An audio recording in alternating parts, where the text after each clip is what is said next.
तो क्या राहुल गांधी देश के छात्रों, युवाओं और अभिजीत दीपिके के साथ में धरना दे रहे, प्रदर्शन कर रहे कॉकरोच पार्टी से जुड़े हुए लोगों को सपोर्ट करने के लिए जंतर मंतर जा रहे हैं?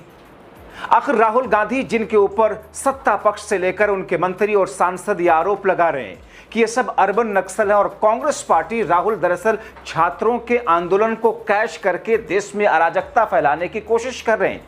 क्या राहुल वहां जाकर के मोदी और शाह को खरी खरी सुना करके इन आंदोलनकारी छात्रों में एक नई ऊर्जा भरना चाहते हैं? आखिर इस बीच में प्रधानमंत्री नरेंद्र मोदी को किस पूर्व मुख्यमंत्री ने आतंकवादी बता दिया?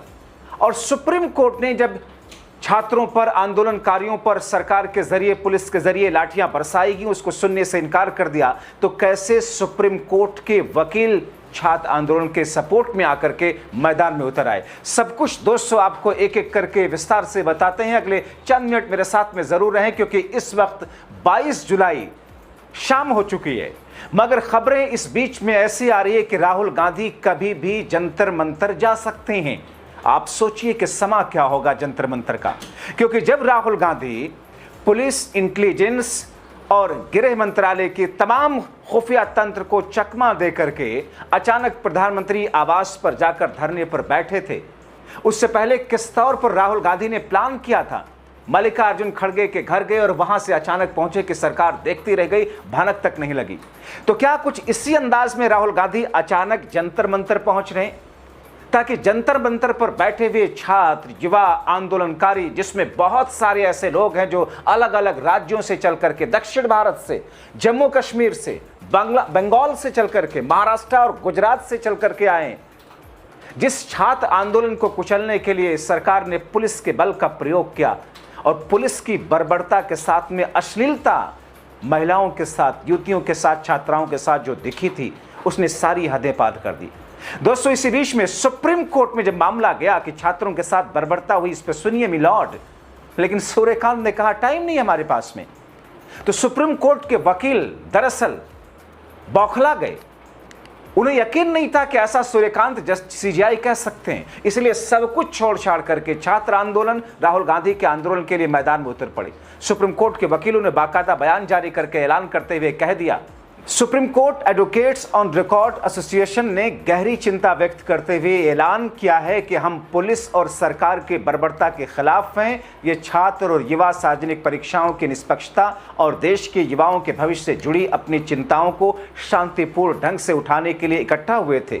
संसद की ओर मार्च कर रहे प्रदर्शनकारियों को तितर बितर करने के लिए लाठीचार्ज, आंसू गैस के साथ में जिस अंदाज में बल का प्रयोग किया गया, उसे बर्दाश्त नहीं किया जा सकता।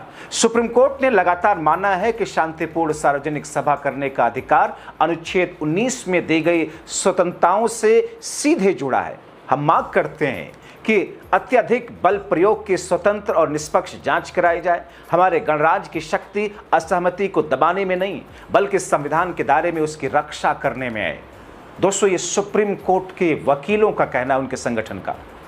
तो ऐसे में दोस्तों कहा यह जा रहा है कि अब जबकि वकीलों का सपोर्ट है, डॉक्टरों का सपोर्ट तो पहले ही हमने आपको दिखाया था एक दिन पहले, किस तौर पर सफदरजंग अस्पताल के रेजिडेंट डॉक्टरों ने डायरेक्ट राष्ट्रपति को चिट्ठी लिखी थी सरकार और पुलिस प्रशासन के खिलाफ। एम्स के रेजिडेंट डॉक्टरों ने चिट्ठी लिखी थी। तो डॉक्टरों का सपोर्ट और उसके बाद में किसानों का सपोर्ट आपने देखा ही, युवाओं और छात्रों के लिए सुप्रीम कोर्ट के वकीलों का सपोर्ट आ गया।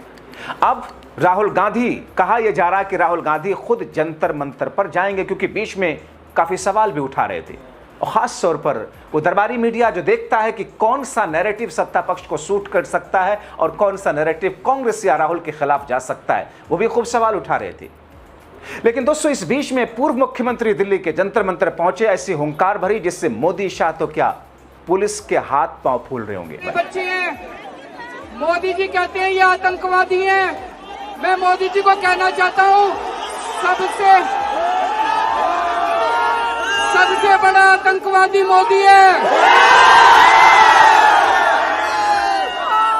मोदी जी कहते हैं ये बच्चे एंटी नेशनल हैं। मैं मोदी जी को कहना चाहता हूँ, सबसे बड़े एंटी नेशनल मोदी है। ये बच्चे इस देश का भविष्य हैं। तुमने पिछले 12 साल में देश का बेड़ा गर्क कर दिया। तुमसे एक नीट के पेपर नहीं होते, तुम देश क्या चलाओगे? मुझे लगता है अब इस्तीफा धर्मेंद्र प्रधान का नहीं, मोदी का इस्तीफा होना चाहिए।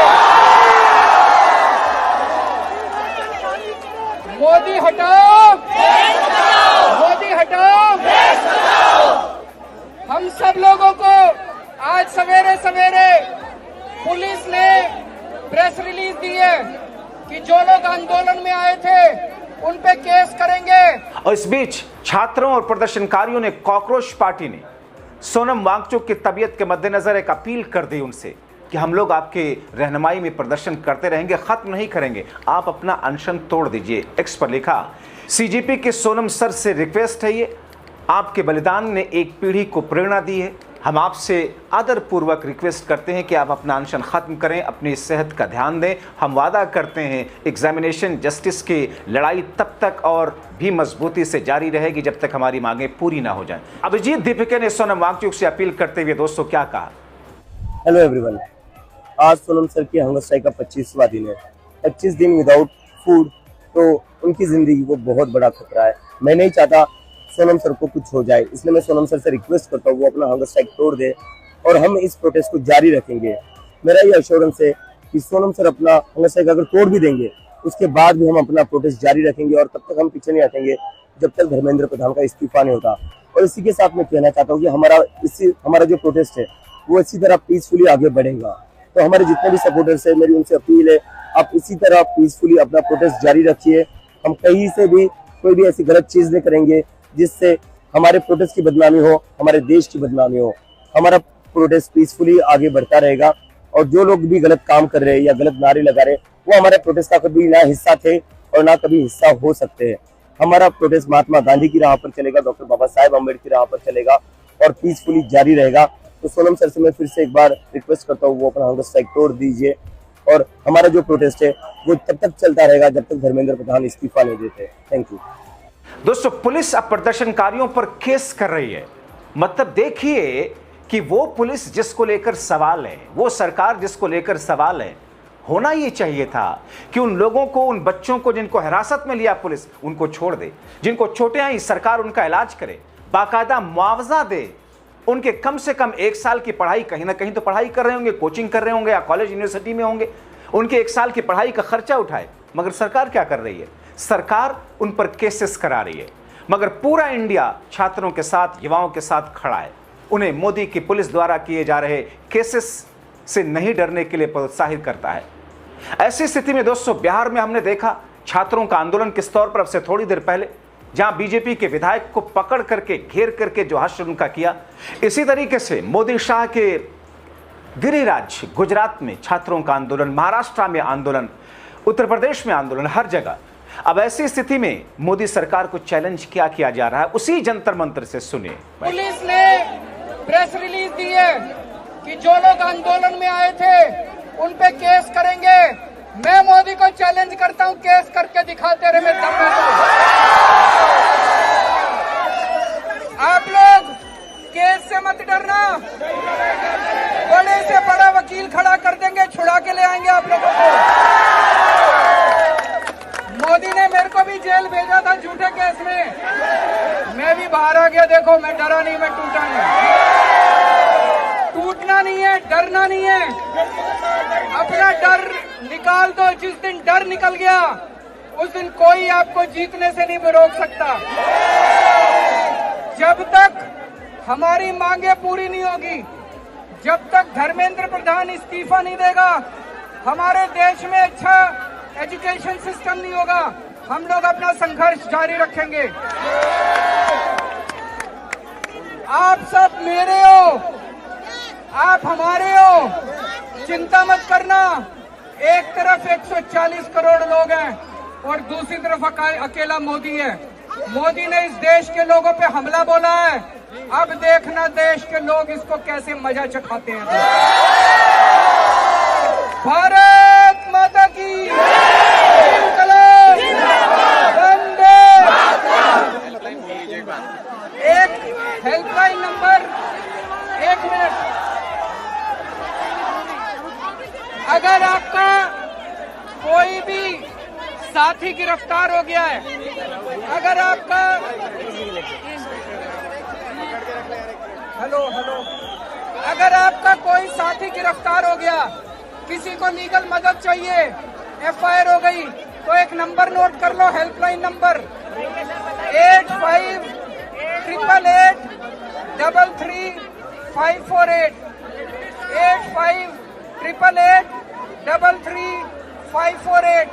हमारे पास सुबह से जितने मैसेज आए हैं कि बच्चे गायब हो गए, हमने सबको ढूंढ लिया है, कौन किस थाने में है, कहाँ किसको गिरफ्तार किया है, हम सबको छुड़ा रहे हैं, आप लोगों को पूरी मदद करेंगे। तो फिर दोस्तों इंतजार कीजिए, माना यह जा रहा है, ऐसी खबरें कांग्रेस पार्टी के सूत्रों से निकल रही हैं कि जैसे कि प्रधानमंत्री के आवास के बाहर राहुल गांधी अचानक पहुंचे थे, वैसे ही जंतर मंतर पर राहुल गांधी जाएंगे। हो सकता है अब से थोड़ी देर के बाद में रात में किसी वक्त में वहां जाए। कल हमने देखा था किस तौर पर जंतर मंतर पर वहां पर सुप्रिया सुले पहुंची हुई थी, किस तरीके से महुआ मोइत्रा पहुंची थी, किस तरीके से शरद पवार पहुंचे थे, यहां तक कि कई सारे फिल्म स्टार्स ने अपने अपने वीडियोस जारी करके छात्रों के आंदोलन को सपोर्ट किया है। तो ऐसी स्थिति में दोस्तों अब जब राहुल गांधी जंतर मंतर पर होंगे, उस वक्त का समा, उस वक्त का दृश्य तो एक अलग ही अंदाज का होगा। आप क्या सोचते हैं? इन तमाम कड़ियों को जोड़कर अपनी राय कमेंट बॉक्स में जरूर लिखें।